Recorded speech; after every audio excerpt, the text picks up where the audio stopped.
Hello everyone, Daniel here from the Next Issue Podcast. On today's video, I'll be doing a review for John Constantine Hellblazer Dead in America #1. This is a new book from DC Comics. Let's take a look at the creative team before we get into this book. This book is written by Simon Spurrier with art by Aaron Campbell, Jordi Belair on colors, Aditya Bidikar on letters. We have some really cool covers as well in the back by Jacques and Sean Phillips, so stay tuned for those. Also, Matthias Vergara.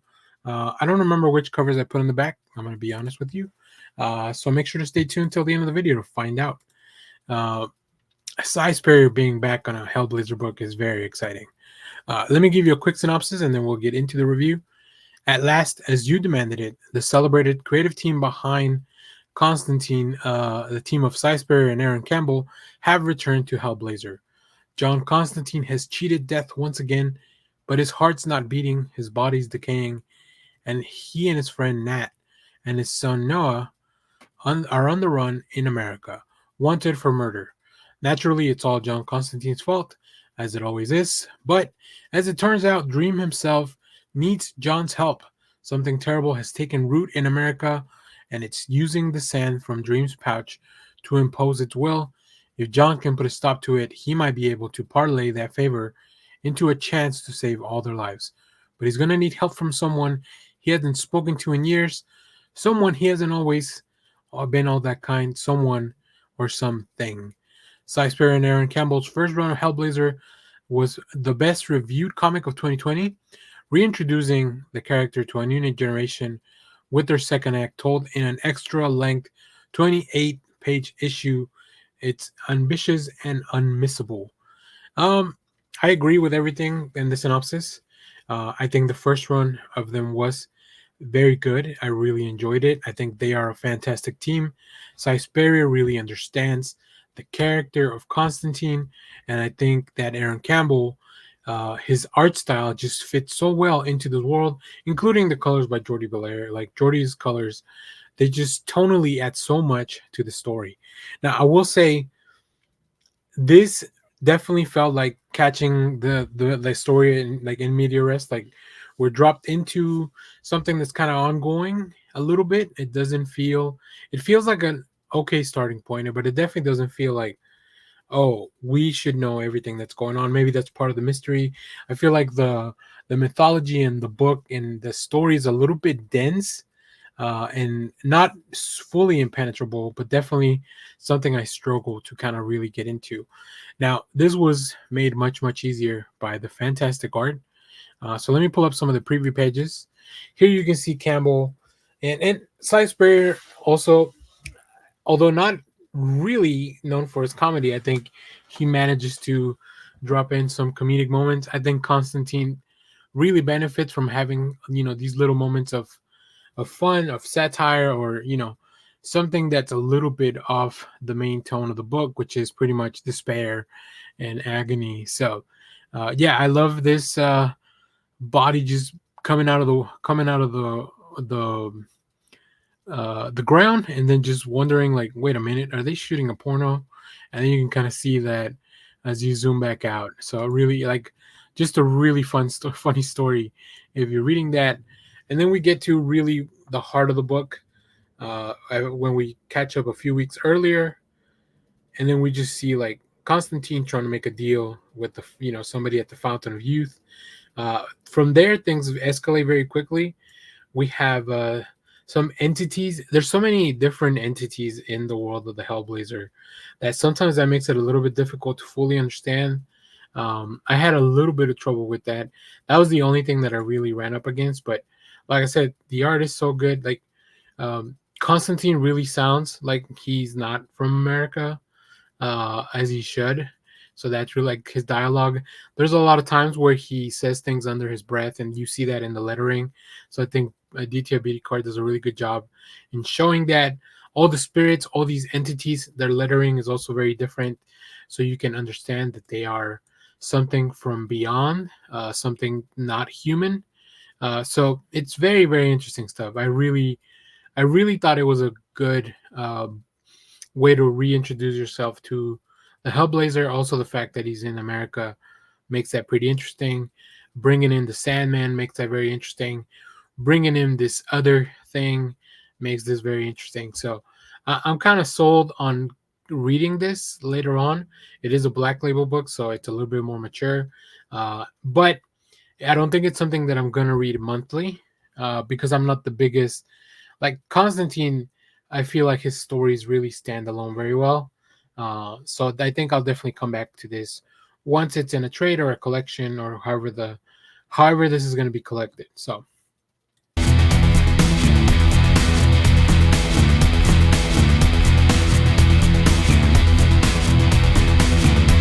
hello everyone, Dan here from the Next Issue Podcast. On today's video, I'll be doing a review for Nightwing 110. Look at this amazing cover. Uh, this had been teased a little while ago by Bruno Redondo, of course, based on that really popular meme from, you know what? I don't even know where it's from, but there you have it. Let's talk about the creative team here. This is written by Tom Taylor with art by Sami Bastri. Uh, Vincent Cifuentes on inks and finishes, Adriano Lucas on colors, letters by Wes Abbott. As I mentioned, cover by Bruno Redondo. Some more covers you'll see at the end of the issue. And this is a Beast World tie-in. Um, so you'll be getting a little bit of that. You don't need to have read all of Beast World, I think, so far. And this doesn't really have any spoilers for it. It's more like a side adventure that happens to feature Nightwing and John and Damian. So, in this issue, can Nightwing save the Super Sons? Nightwing, Batgirl, and the Titans are doing all they can to save the world overrun by Beast. Heroes have become threats, and one of the biggest threats now stalks the streets of Bloodhaven. Where there once was a Robin, now there is a cat. Can John Kent and Nightwing save the city from Damian, or will the Super Sons be torn apart forever? Um, this is a very interesting tie-in. I think Tom Taylor very smartly uses this to update a character, to change a character, to maybe create a new character. Like very cool stuff. That's kind of what we see at the opening. Um, you know, it's a character that I was not very familiar with, but Apex Ava, as she comes back into the picture, leads into a very interesting story. I think this story is full of humor, which I love. I think Tom Taylor is a very funny writer. I also love the dynamic and the relationship between Damien and John, but also Damien and Dick, and of course Dick and John. So like they are very much a very close group of friends that I love seeing them go on adventures. This is full of really fun moments, really heartbreaking moments as well. A lot of really cool stuff. Like just Tom Taylor knows how to write a fun, badass story that is full of humor, full of heart. Not too familiar with Basri's art, but it's pretty fantastic. Like it really fits the story. I think the design of Damien that is kind of turned into a cat is hilarious, and it looks so adorable as you've seen in the cover. So let's take a look at some of the other preview art that's not as adorable but still very cool. Here's where we meet Apex Ava. We see that she's being held at Arkham Tower, and of course one of these spores shows up, and we know what's going to happen from there. But of course we don't really get to see that right away. And then we cut over to John, who's being told that we need to find Damien. I think a really cool detail is that John can, because him and Damien are so close, he can focus in on his specific heartbeat. There's a conversation that he has with Nightwing where he tells him, I can't hear Damien's heartbeat.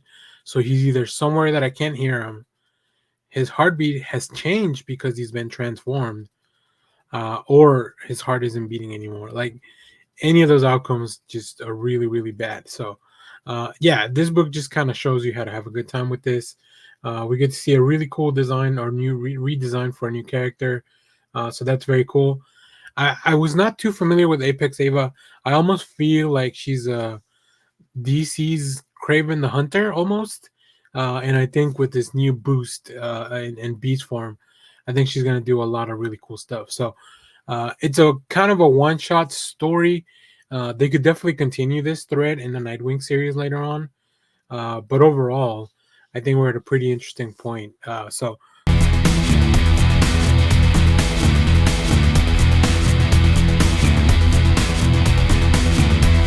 hello everyone, Daniel here from the Next Issue Podcast. On today's video, I'll be doing a review for Wonder Woman #5.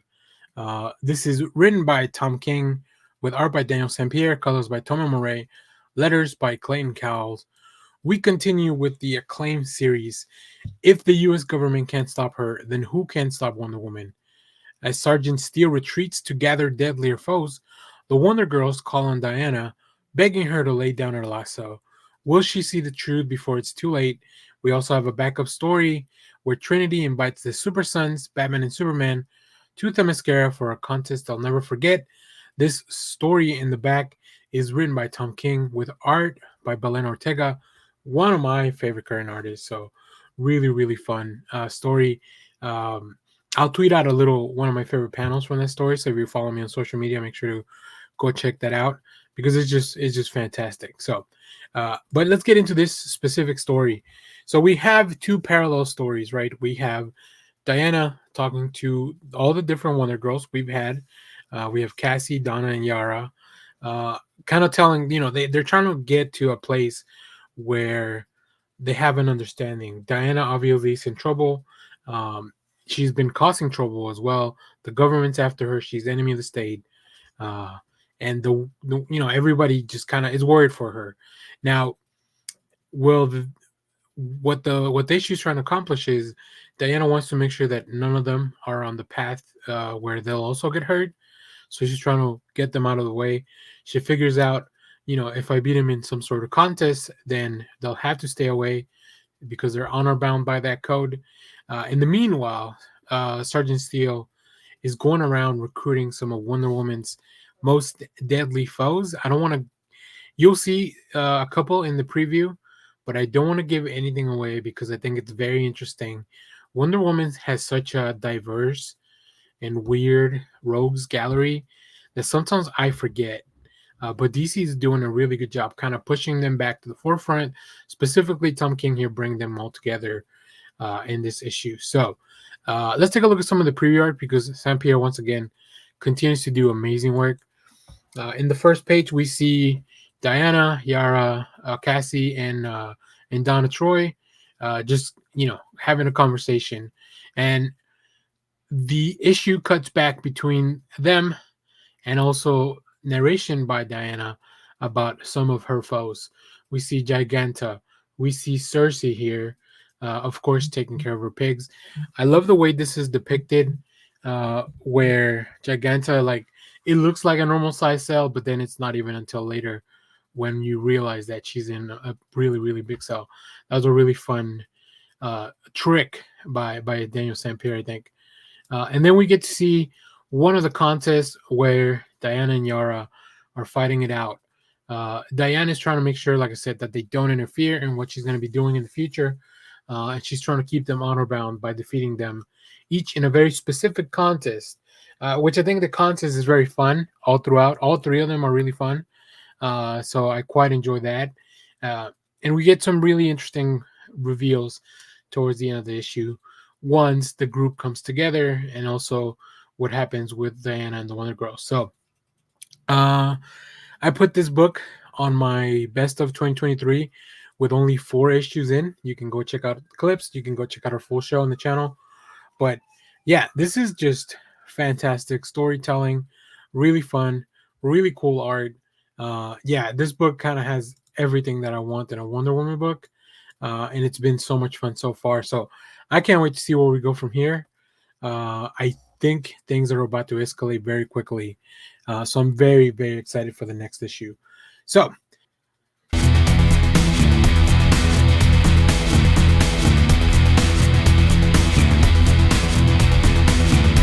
hello everyone, Dan here from the Next Issue Podcast. On today's video, I'll be doing a review for Batman Superman World's Finest #23. We have this Kingdom Come story continuing. Let's take a look at the creative team before we get into this book. This book is written by Mark Waid with art by Dan Mora, Tamara Von Villen, and colors letters by Steve Wan. So here we are. We are almost at the end of this arc. This is the Rise of Magog. Now, if you haven't read Kingdom Come and you've been reading this story, I would highly recommend you go check out that story so you can understand the relationships between the characters in this universe, and you can see the transformation from David from when we met him in this series as he's evolved all the way to what he will eventually become in the Kingdom Come story. But let me give you a quick synopsis for this issue. Superman and Batman must stop Boy Thunder from becoming Magog. The walls are closing in, and the world's finest duo, as Boy Thunder falls fully under the thrall of Gog in the universe of Kingdom Come. Superman and Batman race against the clock not only to keep Boy Thunder from becoming Magog, but to save the multiverse itself. Um, as I have mentioned in previous reviews, uh, Mark Waid is just so good at building and retelling and repurposing all these stories. He loves to do a deep dive on a lot of the things that either have come before him, things that he's worked on before. So this all just for me as a DC fan, longtime DC fan, fan of Mark Waid, fan of his previous work. This just really, really works. I'd be curious to know what somebody going into this book without all the previous knowledge, like what that feels, what that kind of impression is there. So if you haven't read any of that old stuff, let me know down in the comments. But yeah, this book just continues to be really, really fast paced, just going all out there for adventure.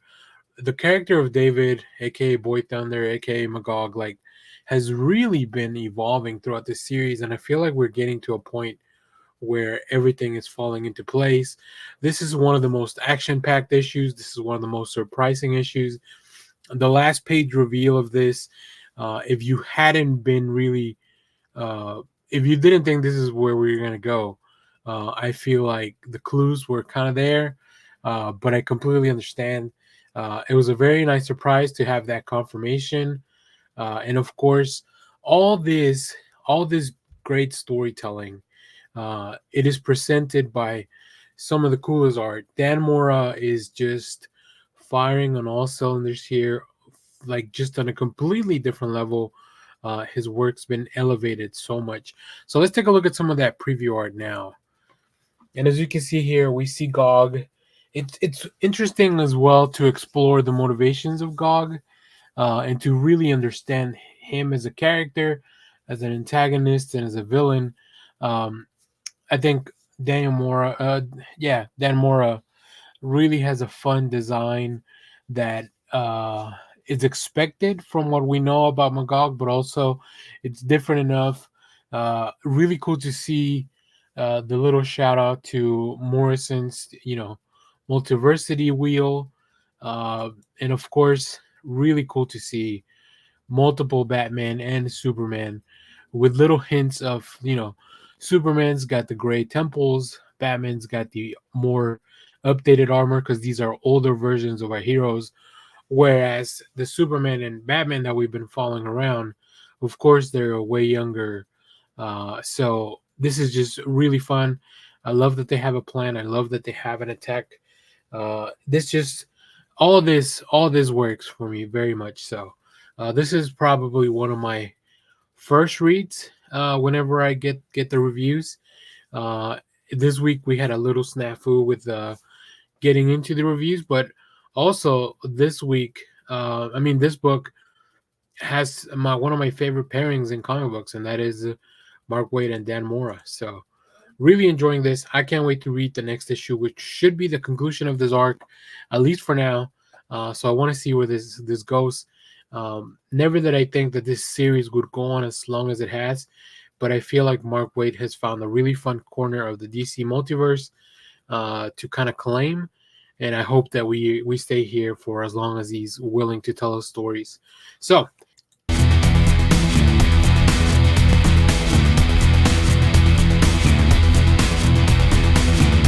Hello everyone, Dan here from the Next Issue Podcast. On today's video, I'll be doing a review for Justice League versus Godzilla versus Kong number 4. This is a new book from DC Comics, written by Brian Buccellato with art by Christian Duch, colors by Luis Guerrero, letters by Jimmy Betancourt. Apologies if I mispronounce any of those names. In this issue, the war between the DC Universe and Legendary's Monsterverse escalates. Aquaman and Atlantis confront the otherworldly Leviathan, while in the shadows, the Legion of Doom and Lex plot their next decisive move to eliminate the League. But the emergence of the League of Shadows could spell doom for the whole world. Uh, this issue has a lot happening in it. I will say it feels a little bit overpacked, maybe a little bit more convoluted than the previous one, just because there are so many things happening simultaneously all over the world. I think the team manages their best to present the stories in a fashion that will be linear and will make sense and we can keep track of. As with previous issues, there are just some really cool moments here.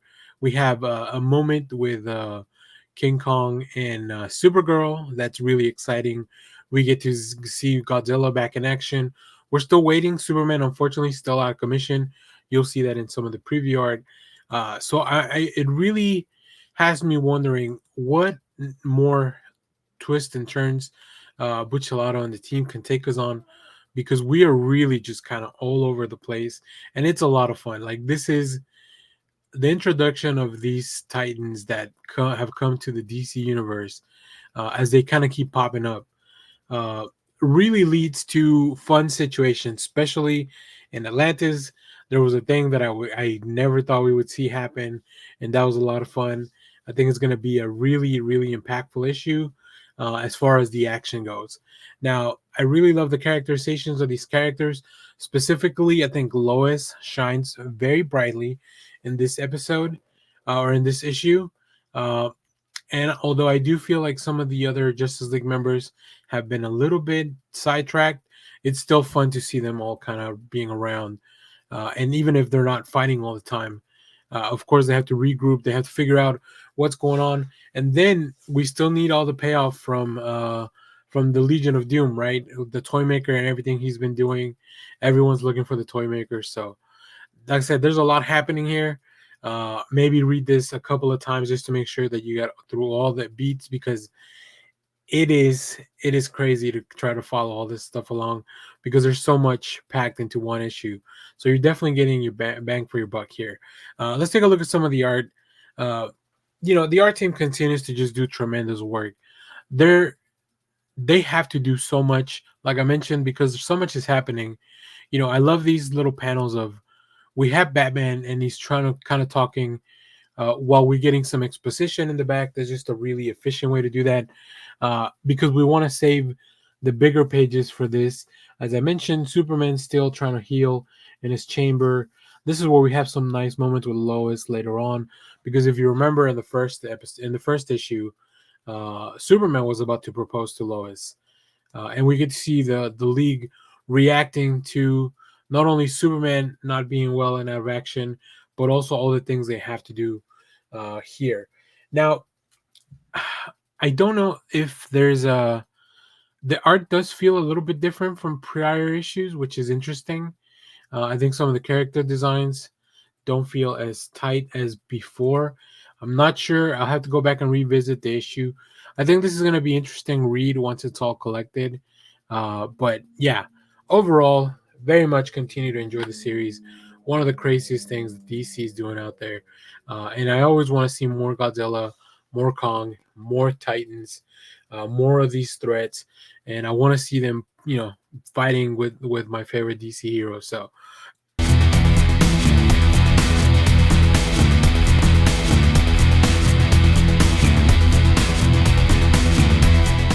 hello everyone, Dan here from the Next Issue Podcast. On today's video, I'll be doing a review for Superman number 10. This is a new book from DC Comics. Let's take a look at the creative team before we get into this book. And of course, this is in black and white or in sepia tone because we are going back to the West. Written by Joshua Williamson with art by Bruno Redondo and Caio Felipe. Colors by Adrian Lucas and letters by Ariana Maher. This is the Wild West issue. If you remember, in the last issue, Superman was transported to the West, and here we are, just really diving into what that is. This issue is actually a very nice interlude to the story, to the overall main story. It's a really fun little side story with Superman. We get to figure out the background of more of these characters. I'll leave it. I don't want to go too dive. I don't want to go too deep into that for spoilers. But let's read the synopsis. The Men of Tomorrow meets the men from yesterday. Howdy, partners. Welcome to the Wild West of Metropolis, where the Men of Tomorrow meets the men from yesterday. Clark Kent is on a rootin' tootin' rodeo adventure alongside with ghostly Marilyn Moonlight as they get to the bottom of why she haunts the night. Get your posse and join us for a hoedown like you've never seen before. Yeehaw! I can't believe DC not only wrote that, but then they also made me read it. So here we are. Yeah, this is. I mean, this is just a fun Western story with Superman in it. You get a little bit of what's going on in present timeline. You get to see a little bit of what Luthor and everyone at Superman at Supercorp are kind of working on. But the meat and potatoes of this story is just Superman, Marilyn Moonlight, fighting in the West, fighting in the Wild West in the old Metropolis, and then diving into Marilyn's backstory. So, uh, of course, as with every issue, the art team just continues to knock it out of the park. I'm thinking that Bruno Redondo did one of the time periods and Caio Felipe did the other. I believe, if I had to guess, just from the looks of it, Bruno Redondo drew all the stuff from the Wild West, whereas Felipe is drawing all the stuff based on present time, just from their different styles. I read enough Bruno Redondo that I hope that's correct. But yeah, I mean, it looks cool. I love Superman's design with the Zarape, and of course he has to kind of hide his identity. Um, I think Marilyn Moonlight. We haven't learned much about that character, but we do know Superman, and I feel like he's gonna rub off on her a little bit. With his moral compass, the way that he acts, the way that he reacts to different situations, and how he gets out of trouble. One of the things that really stands out is the black and white inversion of the lettering for Moonlight's dialogue, because of course she is a ghostly spirit. So I think that really works too here. So, Ariana Mayer just really, really like it's very cool, as well as all the narration from Clark that really feels and looks like a handwritten letter. I think those little touches are they go unnoticed most of the time, but I do want to call it out. Ariana Mayer doing a really, really good job bringing the dialogue to life, well, with those choices. So yeah, this issue really works for me. It's a lot of fun. It's just like I said, it's not the most consequential issue to the overall story, but it does leave at a really fun place. So I'm sure things are going to kick back up in the next issue. So there you have it. So if you have read this issue, let me know what you thought about it down in the comments. As always, thank you for watching, everyone. Remember to share, like, subscribe, hit the bell so you know when we go live. That is most Saturdays, 10 a.m. Central Standard Time. Stay tuned. We have more comic reviews, trailer reactions, TV recaps, all that fun stuff here in the channel. Thanks for watching, everyone. Bye-bye.